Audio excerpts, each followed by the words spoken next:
ترکیه د ایرشین خوین وان روژین داویه ده دو جوره درون لدجی روژ آوای کردستان بکار آنین دوان ایرشان دا ترکیه یک جوان ولاتانه که بچیکرنا درونان گلکی ناسکریه گلکی پیشکتیه جغینی ترکیه لروجلاتا ناوین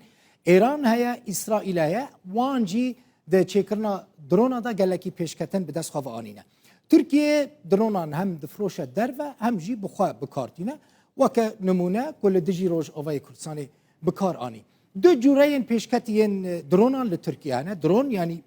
بالافرین بی پیلوت یک جوان ناوی بایرکتار تی بی دویه اف گلکی پیشکتیه اف درون بایرکتار تی بی دو 8 کیلومتر و 200 متریان لبلندهی دمینه یعنی لجور دمینه هر وها ج 5 کیلومتر و 400 متریان ایرش دکه اپراسیونان پیکتینه 27 ساعتانجی اف درون دکاره العزمانان بمینه رانا وسته به جی پی اس کار دکه و جسدی حشتیجی هدف خواه پیکتینه لزاوی درونیجی ده 123 کیلومتر نه ده ساعته که ده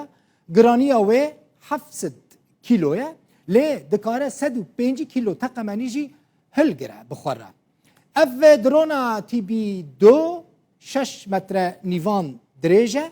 و 12 مترانجی تاوی هر دو باسکن خواه فرحه به شب روش درون کار دکه هم زانیاریان یعنی زانیارین استخباراتی استطلاعی کوم دکه هم جی ایرش دکه بهایا و درونه جی 5 میلیون دلاره اف درونک دنجی های جیرد بیجن آنکا اف جی گلکی پیشکتیه لی وک درونه یکم نه اوقاس لپیشه اف 8 متریان دریجه اف درون و 17 متریان جی تاوی هر دو باسکن خواه فرحه طون نیوکه گرانیاوه لی 200 کیلوگرام تقمانی دکاره راکه اف درون جی به جی پی اس کار دکه و جسدی حشتی جی هدف خود دما اپراسیون ایرشه ده بکتینه درون 9 کیلومتریان لعزمانا دکاره بمینه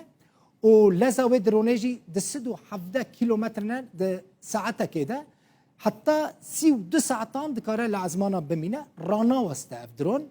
9 کیلومتران بلند دفره به شب روش کار دکه اف جی بریا جی پی اس کار دکه و زانیارین استطلاعی استخباراتی کوم دکه دگینه نافنده و پشت راجی ارش دکه